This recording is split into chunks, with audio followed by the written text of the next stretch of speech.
सांगली जिल्ह्यामध्ये सहयोग हळूहळू पसरत आहे.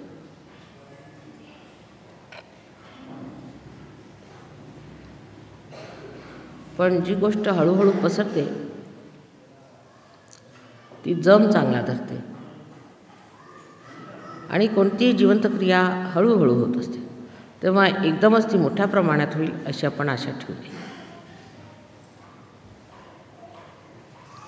प्लास्टिकचे जर आपल्याला फुलं काढायची असली तर त्यासाठी एक मशीन घातली की झालं.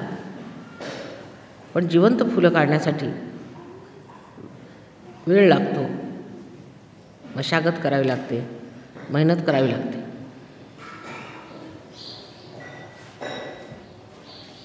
सहयोगाबद्दल अजून पुष्कळशा लोकांना काहीही कल्पना नाही आणि ज्यांना आहे ती भ्रामक कल्पना आहे.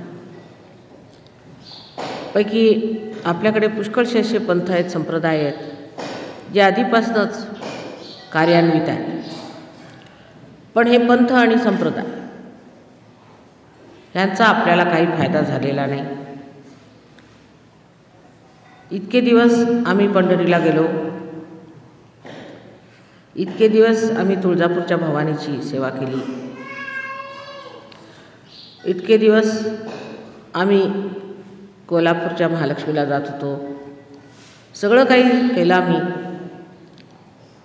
व्रतवैकल्य केली, सगळं करून माताजी आम्हाला काही मिळालं नाही.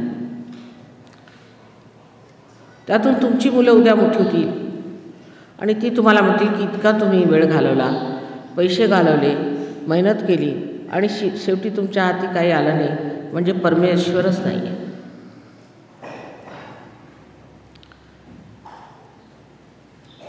जर तुम्हाला सांगलीला यायचं आहे तर सांगलीच्या रस्त्यावर यायला पाहिजे. जर तुम्ही उलट मार्गाने गेला तर तुम्ही सांगलीला पोहोचणार नाही. जेव्हा इतक्या वर्षानंतर सुद्धा जर तुम्हाला सांगली मिळाली नाही, त्याचा अर्थ असा आहे की कोणत्या तरी चूक रस्त्यावर आपण चाललो होतो आणि त्याच ह्याच्यात आपण भटकत होतो आणि त्यातून अजून आपल्याला मार्ग मिळालेला नाही. हा सुज्ञपणाचा विचार प्रत्येकाने केला पाहिजे. कारण आपल्याला अजून काही मार्ग मिळाला नाही, काही साध्य झालेलं नाही, तेव्हा काहीतरी चुकलेलं आहे असा एक वेळ तरी विचार करू सहयोग काय आहे ते समजून लोकांना सांगितलं पाहिजे. ही गोष्ट लोकांना पटवून देताना एक गोष्ट फार आवश्यक आहे, म्हणजे ज्या लोकांशी तुमचा संबंध येतो त्यांच्याशी बोलताना, पटवून देताना त्यांच्या भाषेतच आपण बोललं पाहिजे. आपण जर आपली भाषा वापरली तर त्यांच्या लक्षात येणार नाही. चक्रांबद्दल एकदम आपण सांगू लागलो तर त्यांना समजणार नाही. पण असं सांगितलं की आपल्यामध्ये कुंडलिनीची शक्ती आहे असं ज्ञानेश्वरांनी सांगितलं. तुम्ही ज्ञानेश्वराला माऊली म्हणता आणि त्यांच्या पालख्या काढता, त्यांच्या नावावर दिंड्या घालता, पण हे काय लिहिलं ते वाचा. आता तुम्हाला का सांगितलं की 6वा अध्याय वाचायचा नाही? कारण तो वाचला म्हणजे हे लोक जे तुम्हाला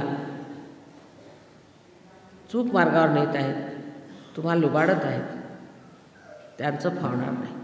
तेव्हा हे लिहिलेलं आहे, हे जे 6व्या अध्यायात लिहिलेलं आहे ते आम्ही तुम्हाला देतो असं सांगितलं म्हणजे लोकांच्या डोक्यात प्रकाश पडेल. तेव्हा पहिल्यांदा जी काही गोष्ट सांगायची ती त्यांच्या भाषेत, त्यांच्या पद्धतीने समजावून सांगितली पाहिजे. दुसरं आपल्याला तुकारामांची, नामदेवांची, गोरा कुंभारांची, जनाबाईंची, मुक्ताबाईंची, ज्ञानेश्वरांची, रामदासांची सगळ्यांची साथ असल्यामुळे त्यांची पुस्तकं वाचूनसुद्धा त्याच्यात ओवीबद्ध काय काय लिहिलेलं आहे ते पाहिलं पाहिजे. म्हणजे अशा भ्रामक कल्पनामध्ये जाणारे लोक, व्रतवैकल्यात पडणाऱ्या लोकांच्याबद्दल त्यांनी काय लिहिलेलं आहे.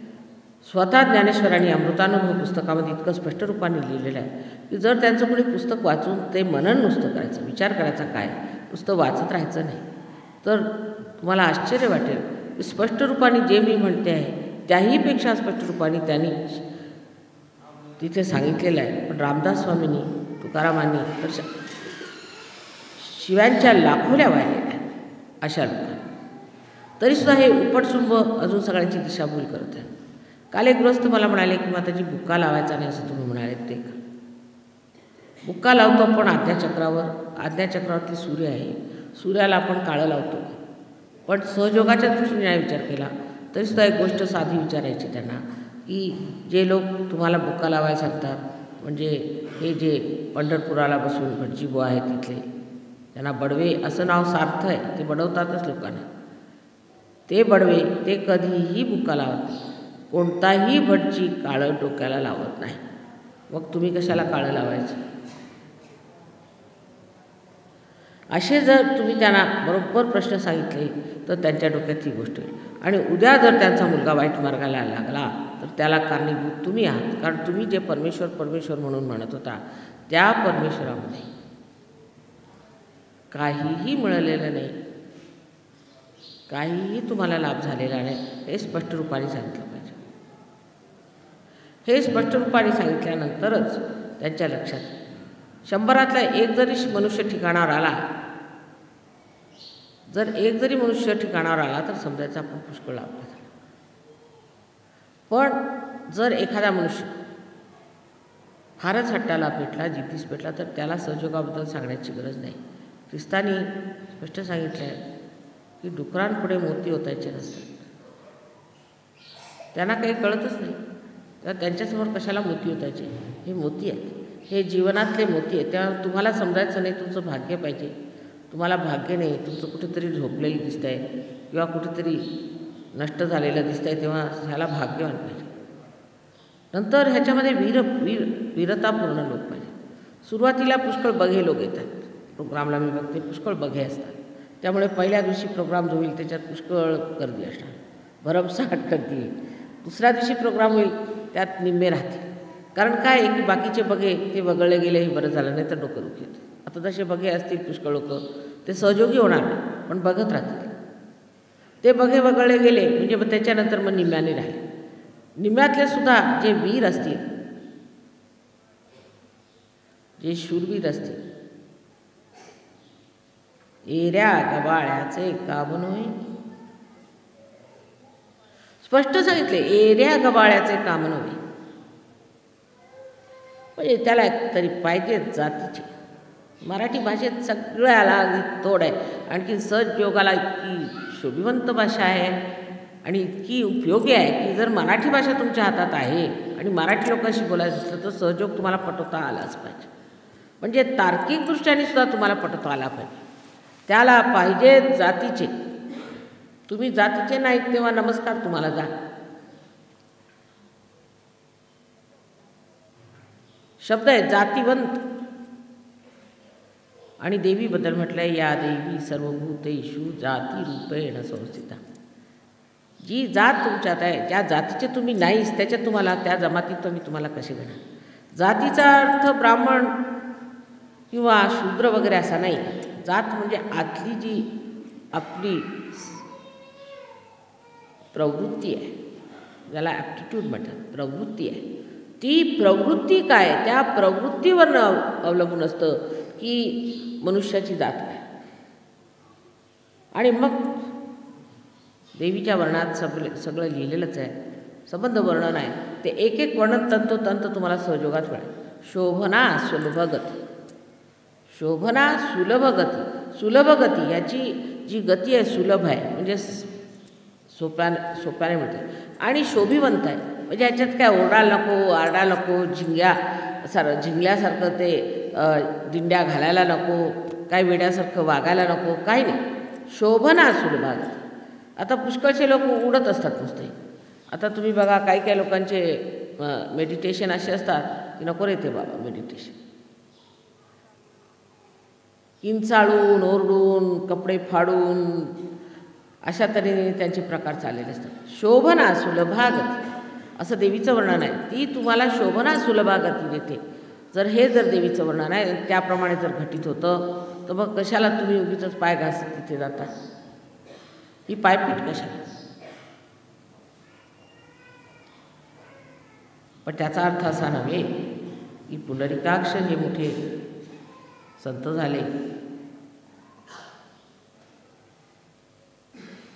आणि त्यांना आम्ही मना करतोय किंवा त्यांच्याबद्दल काही असं बोलत आहे, किंवा साक्षात श्रीकृष्ण हे आहेत, तसेच त्याचे स्थान पंढरीपूरला आहे. याच्याबद्दल पंढरी ही खरी आहे, पण तिथे बसलेले भामटे, प्रत्येक चांगल्या ठिकाणी जे भामटे बसले आहेत म्हणून पंढरी काही खोटी होत नाही आणि हे काही खरे होत नाही. सोन्यामध्ये जर दगड बसवला म्हणून दगड काही हिरा होत नाही, आणि दगड बसवला म्हणून सोनं काही पितळ होत नाही. म्हणून जरी ह्या दोन्ही गोष्टी खऱ्या असल्या, की एक सत्यावर आणि एक असत्यावर असले, आणि त्यांची जरी जबरदस्ती सांगड घातलेली असली तरी निरक्षीर विवेक करून आपण त्यांना दाखवलं पाहिजे की हे निरक्षीर विवेक आहे. आणि ते दाखवल्यावर त्यांच्या लक्षात येईल की अहो हे काय, हे तुकारामासारखे बोलू लागले, त्यांचं बोलणंच वेगळं आहे. तसेच सप्ताह करणे, अमुक तमुक हे प्रकार एक आपल्याकडे सामाजिक स्वरूपाचा आहे. सप्ताह करणे एक सामाजिक स्वरूप आहे. सप्ताह झाला, मग त्याच्यानंतर जेवणं झाली, बसले. त्यावरती कबीरदासाने म्हटलं आहे, पडी पडी पंडित मूरख भय. वाचत बसायचं. कहे नानक बिन आपाचीने मिटन भ्रमकी काई. म्हणत बसायचं आपलं मनोरंजनार्थी, पाठ करत बसायचं. मग एक पोपट आहे, त्याला त्याच्या मालकाने शिकवलं की तू रघुपती राघव राजाराम म्हण. तो शिकला, तो बोलायला लागला, तर दुसऱ्या पोपटाने त्याचा ऐकून तोही बोलला. म्हणजे पहिला पोपट त्याचा गुरु, त्या दुसऱ्या पोपटाचा. अशी गुरु वंशावळ वाढत जाऊ जाऊ सगळी चरपट पंजरीची ही जी वंशावळ वाढते, त्याला म्हणा हे बघा, तुम्हाला जर खरं हवं असलं ना त्या चरपट पंजरीतनं निघालं पाहिजे. त्या मराठीत विनोदसुद्धा इतका भरपूर आहे, तेव्हा ह्या भाषेला सहयोगासाठीच निर्माण केलं आहे असं मला वाटतं. आणि प्रत्येक शब्दामध्ये इतकी खोच आहे, तर तुम्ही त्या बाबतीत निश्चिंत असून पूर्णपणे वापरावी ही भाषा. जसं आपल्याकडे म्हण आहे, अतिशहाणे त्यांचे बैल रिकामे. एक तर शहाणे, त्यात अतिशहाणे. आता हे कोणत्याही भाषेत सांगता येणार नाही की शहाण्यावर परकोटी म्हणजे अतिशहाणे, आणि त्यांचे बैल रिकामे. हे कोणत्याही भाषेत सांगता येणार नाही, आपल्या मराठी भाषेतच सांगता येणार.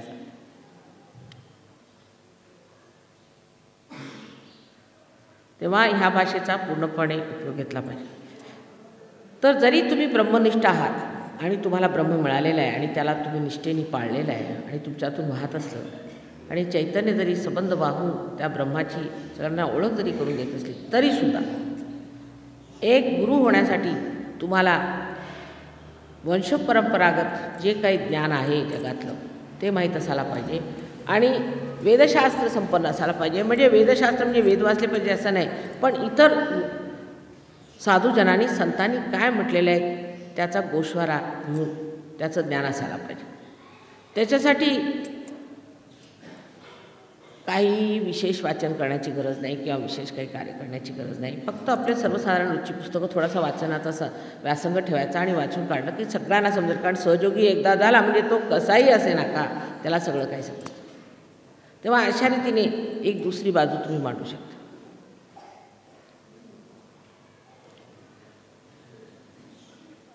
त्यातली तिसरी बाजू म्हणजे अशी की अतिशहाणे जे आहेत ते तुम्हाला शिकवते.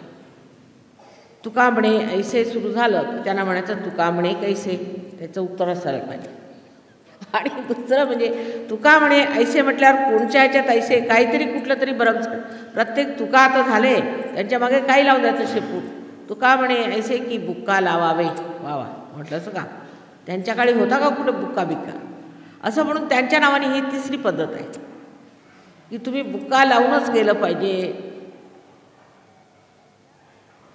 त्यांच्या कोणत्याही काव्यात बुक्का शब्द नसला तरी सुद्धा, वारकरी हा जरी शब्द नसला तरी तुका म्हणे वारकरी बनावे,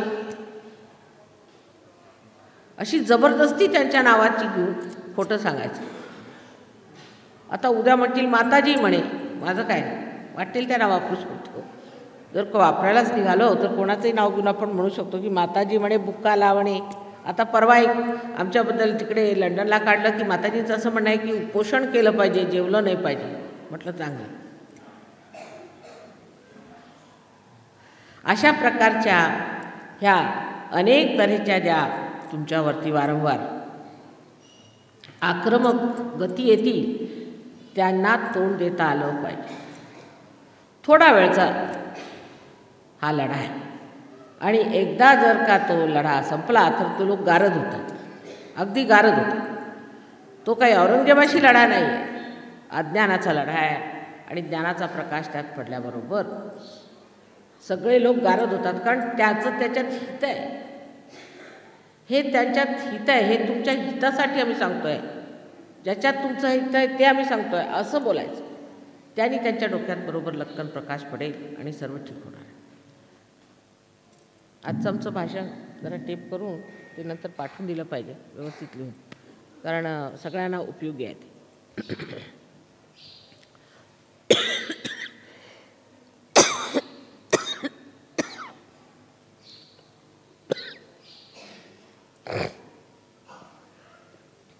I've been telling them how they have to face the other people around.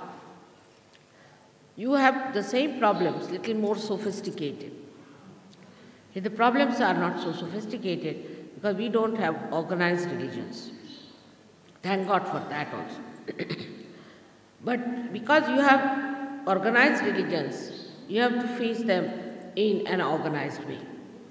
For example, now, here we have a custom that all the people who have to go to Vitthal, to see Vitthala in Pandharpur, have to wear a black spot here. Just the opposite of what it should be. But the people who are in charge, the priests, never wear black. They always wear red.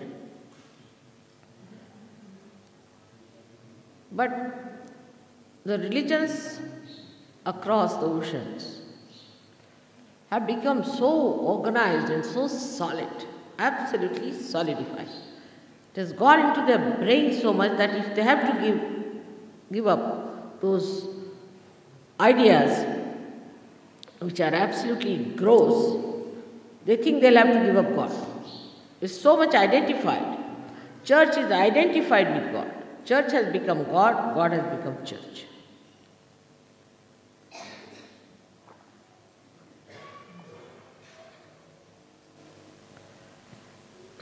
Actually, in Sanskrit language, charchita means which is worshipped, worship. But here, at least in this country, thank God, we don't have such an organized religion. I mean, an ordinary person can go and challenge Shankaracharya and can tell him off. But not in that country. You'll have to just shoot him down or something like that. There's no other way out. You cannot go and talk to them and argue with them. So best thing would be to approach such people who have been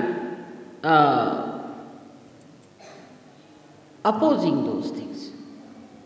But they may be the other kind, another blind, who are sort of communists or things and who are denouncing God as well.